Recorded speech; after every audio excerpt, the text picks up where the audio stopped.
Aidez le fermier Franz à empêcher la bande de canailloux espiègles de s'échapper.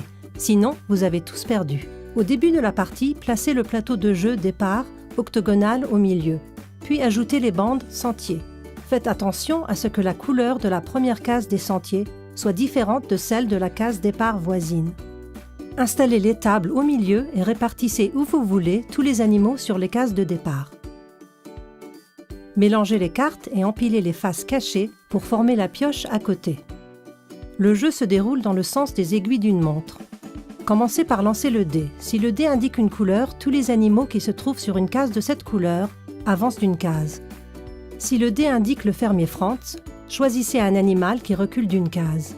Si le dé indique le chien, choisissez l'animal qui retourne à la case de départ.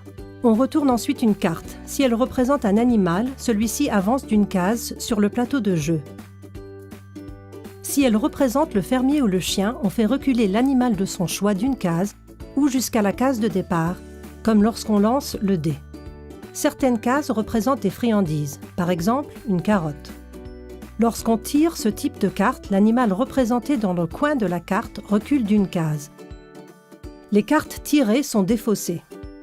Comme il faut veiller à ce qu'aucun animal ne sorte des sentiers, mieux vaut toujours faire reculer les animaux qui se sont le plus éloignés de la case de départ. La partie s'achève lorsque la pioche est épuisée. Si un animal sort de son sentier avant, la bande de canailloux a gagné et la partie est terminée. Faites donc bien attention.